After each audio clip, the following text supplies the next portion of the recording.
watching Newsroom.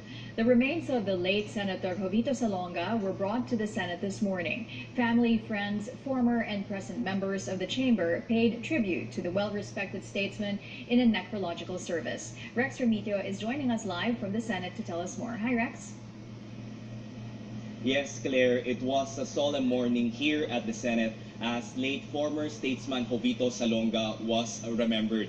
Former and incumbent senators, congressmen, and government officials paid tribute to him in a necrological service. Salonga was senator from 1965 to 1972 during the time of former President Ferdinand Marcos. He then returned to the Senate on 1987 as the Senate President until 1991. Now, first, he was greeted by different tributes from former Senator Wigberto Tañada, as well as former Senators Leticia Ramos-Shahani and incumbent Senators Franklin Drilon and Edgardo Angara. It was all good words for him this morning. He was remembered when he fought for democracy during martial law, and he was imprisoned, as well as during his return to the Senate when he voted against the ratification of the presence of U.S. bases in the Philippines in 1991. Now, here are some of the words that was dedicated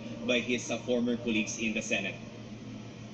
After his retirement from public life, Senator Salonga continued his public service to the Filipino people, concentrating on issues which defined his personal life, which were raising political consciousness and citizens' participation in democratic, non-dictatorial governance and proper legal education, to serving institutions such as Kilos Bayan, Libantayog ng mga Bayani, and Bantay Katarungan. Indeed, the life of Compadre Jovi, who translated his principles into daily life with unerring consistency and faithfulness.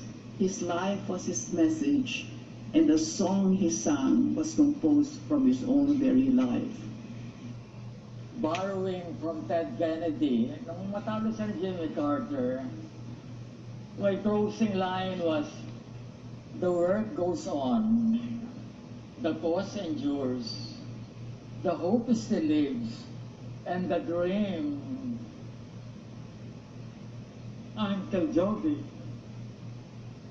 shall never die. Maraming salamat po.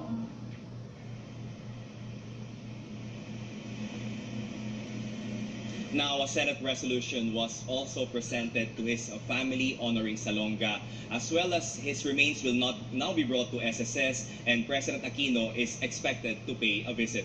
Claire. All right, thanks, Rex. Rex Remitio reporting from the Senate. The former director of the First Philippine Holdings Corporation, Steve Sinakis, passes